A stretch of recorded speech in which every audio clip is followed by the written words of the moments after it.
Hi hello.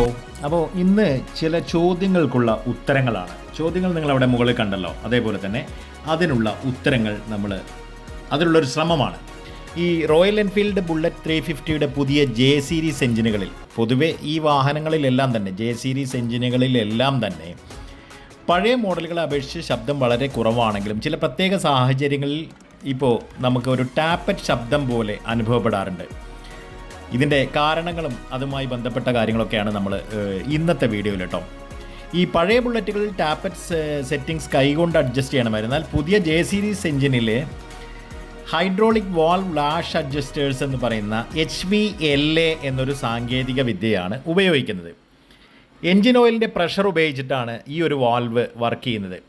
അതായത് engine start ചെയ്യുമ്പോൾ oil മുകളിലേക്ക് എത്താൻ എടുക്കുന്ന ചെറിയ സമയം, അല്ലെങ്കിൽ ഓയിൽ ചൂടായി അതിൻ്റെ ഒരു കട്ടി കുറയുമ്പോൾ ചെറിയൊരു ടിക് ടിക് ശബ്ദം കേൾക്കുന്നുണ്ടല്ലോ, ഇത് ഈ സാങ്കേതിക വിദ്യയുടെ സ്വാഭാവികമായിട്ടുള്ള ഒരു പ്രവർത്തന ശബ്ദമാണ്. അപ്പോൾ ടാപ്പറ്റ് എന്ന് പറയുന്ന സംവിധാനം ഇപ്പോൾ നിലവിൽ ഈ പുതിയ വാഹനങ്ങളിൽ ഇല്ല എന്നാണ് നമ്മൾ മനസ്സിലാക്കേണ്ടത്.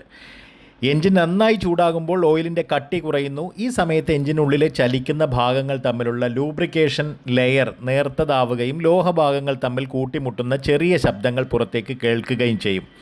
എയർ ഓയിൽ കൂൾഡ് എഞ്ചിനായതിന് കാരണം കൊണ്ട് തന്നെ, ഈ എയർ ഓയിൽ കൂൾഡ് എഞ്ചിൻ ആയതിനാൽ ലിക്വിഡ് കൂൾഡ് എഞ്ചിനുകളെ അപേക്ഷിച്ച് പുറമേ ഈ ശബ്ദം കുറച്ച് കൂടുതൽ വ്യക്തമായിട്ട് നമുക്ക് കേൾക്കാനാവുമെന്നുള്ളതാണ്. ഈ പലപ്പോഴും ടാപ്പറ്റ് നോയ്സ് എന്ന് നമ്മൾ തെറ്റിദ്ധരിക്കുന്നത് ഫ്യുവൽ ഇഞ്ചക്ടറുടെ ശബ്ദമായിരിക്കാനും സാധ്യതയുണ്ട്.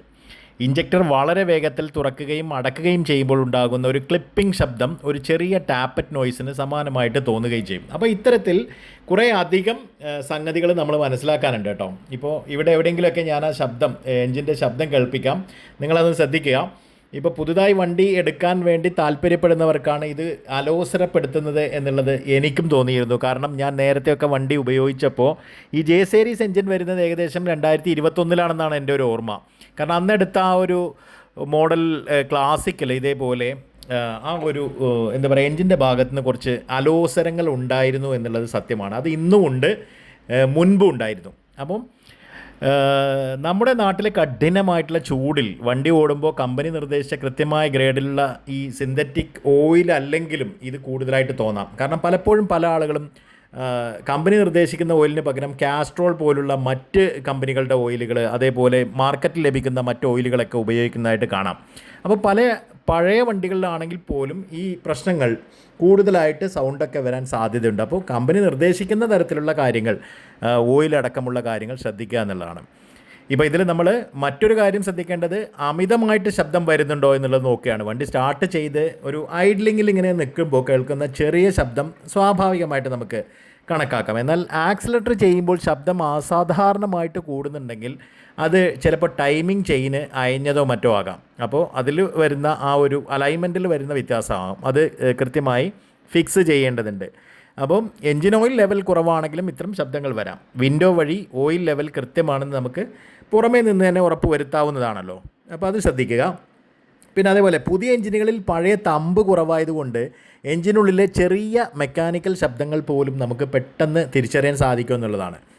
നിങ്ങളുടെ വണ്ടിക്ക് ഈ ശബ്ദം വല്ലാതെ കൂടുന്നു എന്ന് തോന്നുന്നുണ്ടെങ്കിൽ മാത്രം, അല്ലെങ്കിൽ ഇത്തരത്തിൽ എന്തുകൊണ്ട് ഇങ്ങനെയൊരു ശബ്ദം വരുന്നു എന്നുള്ളതിൽ ഈ വീഡിയോ കേട്ടതിന് ശേഷവും നിങ്ങൾക്ക് സംശയമുണ്ടെങ്കിൽ അടുത്ത സർവീസ് സ്റ്റേഷനിൽ കൃത്യമായിട്ട് നിങ്ങളുടെ വണ്ടി കാണിക്കുകയോ അല്ലെങ്കിൽ നിങ്ങൾ ഷോറൂമിൽ കൃത്യമായി ഇതിന് ഒരു മറുപടി ചോദിച്ച് മനസ്സിലാക്കുകയോ ചെയ്യുക. നിങ്ങൾക്ക് ഈ ഒരു മറുപടി തന്നെയായിരിക്കും ലഭിക്കുക.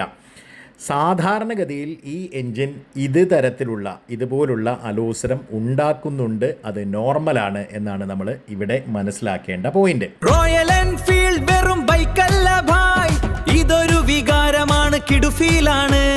ആ തട്ട് കേൾക്കുമ്പോ രോമം എഴുന്നേൽക്കും കൊച്ചിൻ സ്ട്രീറ്റിൽ രാജാവിനെ പോലെ. പഴമയുടെ ഗമ, പുത്തൻ പവറും റൈഡിംഗ് ഫീൽ, അതൊരു വേറെ ലെവൽ. Royal Enfield bullet.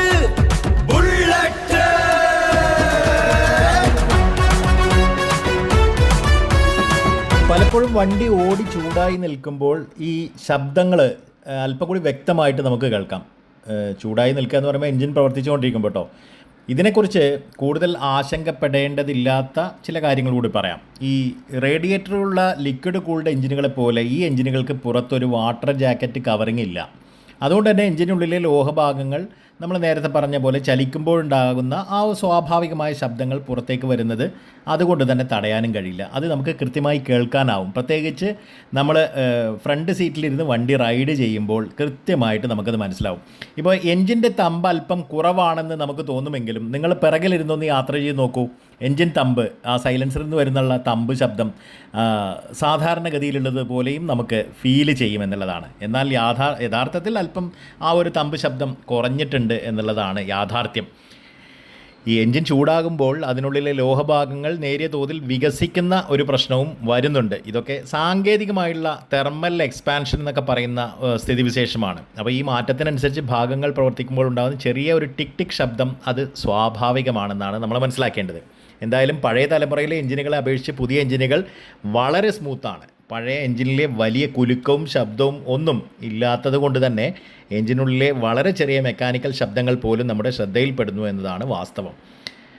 അപ്പോൾ യഥാർത്ഥത്തിൽ ഈ ഒരു എഞ്ചിന് ഇത്രയും വലിയ എന്താ പറയുക, അല്ലെങ്കിൽ ബുള്ളറ്റിന് ഇത്രയും വലിയൊരു എഞ്ചിനായിട്ട് പോലും അതിനാവശ്യമുള്ള ഒരു എന്താ പറയുക, നമ്മൾ ഉദ്ദേശിക്കുന്ന തരത്തിലുള്ള ഒരു സ്മൂത്ത്നെസ് ഇനിയും ആയിട്ടില്ല എന്നുള്ളത് അത് മറ്റൊരു യാഥാർത്ഥ്യമാണ്. പോകെ പോകെ കമ്പനി ഇതൊക്കെ ഫിക്സ് ചെയ്യുമായിരിക്കും. കാരണം അലോസരമുണ്ടാക്കുന്നുണ്ട് ആ ശബ്ദം എന്ന് വീണ്ടും വീണ്ടും പറയേണ്ടി വരുമെന്നുള്ളതാണ്. കാരണം ഇത് ഡിഫോൾട്ട് ആയിട്ടുള്ള ഒരു സൗണ്ടും കാര്യങ്ങളുമാണ്. ഇത് എൻജിൻ്റെ ഒരു കംപ്ലൈൻ്റ് അല്ല, മറ്റ് പ്രശ്നങ്ങളൊന്നും തന്നെ ഇതുകൊണ്ട് നമുക്ക് വരുന്നുമില്ല. അപ്പോൾ ശ്രദ്ധിക്കുക. ഇപ്പോൾ എപ്പോഴാണ് നമ്മളിതിൽ ഈ ഒരു മാറ്റവും ഈ ശബ്ദവും ഒക്കെ നമ്മൾ ശ്രദ്ധിക്കേണ്ടതെന്ന് വെച്ചാൽ, സാധാരണ കേൾക്കുന്നതിനേക്കാൾ വലിയ രീതിയിലുള്ള മെറ്റാലിക് ക്ലാറ്ററിങ് പോലെ, അതായത് ലോഹങ്ങൾ തമ്മിൽ കൂട്ടിയിടിക്കുന്ന പോലെയോ അടിക്കുന്ന പോലെയൊക്കെയുള്ള ശബ്ദമാകുമ്പോഴാണ് നമ്മളിത് ശ്രദ്ധിക്കേണ്ടത്. അങ്ങനെ വരുന്നില്ലെങ്കിൽ ഇത് നോർമലാണെന്നാണ് മനസ്സിലാക്കേണ്ടത്. എന്തായാലും ശബ്ദത്തോടൊപ്പം വണ്ടിക്ക് വലിവ് കുറയുകയോ അമിതമായി ചൂടാവുകയോ ചെയ്യുന്നുണ്ടെങ്കിൽ, നല്ല അസലായിട്ട് ചൂടാവുന്നുണ്ട് കേട്ടോ, ഒരു രക്ഷയില്ല. സാന്ദർഭികമായിട്ട് പറയാതെ വയ്യ എന്നുള്ളതാണ് യാഥാർത്ഥ്യം. നല്ല ചൂടാണ്. കൈകാലുകളിൽ ഇപ്പം നമ്മൾ സാധാരണഗതിയിൽ നല്ല കട്ടിയുള്ള പാൻറ്റൊക്കെ ധരിക്കുന്നവർക്ക് അത് തീവ്രത കാലുകളിലേക്ക് ലഭിക്കില്ല. പക്ഷേ മുണ്ടൊക്കെ എടുത്ത് പോകുമ്പോഴുണ്ടല്ലോ നല്ല അസൽ ചൂടാണ്. പ്രത്യേകിച്ച് നമ്മുടെ ഈ മാർച്ച് ഏപ്രിൽ മാസങ്ങളിലെ ചൂടിലേക്ക് നമ്മൾ ഇനി കടക്കാൻ പോവുകയാണല്ലോ. അപ്പോൾ ചൂടൊരു പ്രശ്നം തന്നെയാണ്. ഇതിന് ഒരു ലിക്വിഡ് കൂളിംഗ് സംവിധാനം കൊണ്ടുവരണം എന്ന് ഇപ്പോഴും ബുള്ളറ്റിന് തോന്നിയിട്ടില്ല. എന്നാൽ ബുള്ളറ്റ് 650 ഇത് വന്നിട്ടുണ്ട് കേട്ടോ.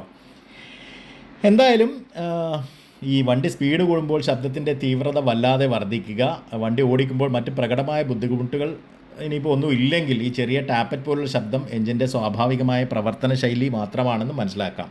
ഓക്കെ, അപ്പം ഈ തരത്തിലാണ് ഇതിൻ്റെ ഒരു വ്യത്യാസം പറയുന്നത്. ഈ വണ്ടിക്ക് വലിവോ മറ്റുള്ള കാര്യങ്ങൾ എന്തെങ്കിലും കുറവ് വരുന്നുണ്ടെങ്കിൽ മാത്രം ഈ കാര്യത്തിൽ നമ്മൾ കൂടുതൽ ടെൻഷൻ അടിച്ചാൽ മതി. അപ്പോൾ തീർച്ചയായിട്ടും നിങ്ങൾ സർവീസ് സെൻ്ററുകളെ സമീപിക്കുക. ഷോറൂമിൻ്റെ സർവീസ് സെൻ്ററുകളെ കാര്യമായിട്ട് കൃത്യമായിട്ട് സമീപിക്കുക. റോയൽ എൻഫീൽഡ് വെറും ബൈക്കല്ല ഭായ്, ഇതൊരു വികാരമാണ്, കിടുഫീലാണ്. ആ തട്ട് കേൾക്കുമ്പോ രോമം എഴുന്നേൽക്കും കൊച്ചിൻ സ്ട്രീറ്റിൽ രാജാവിനെ പോലെ. പഴമയുടെ ഗമ, പുത്തൻ പവറും റൈഡിംഗ് ഫീൽ, അതൊരു വേറെ ലെവൽ. Royal Enfield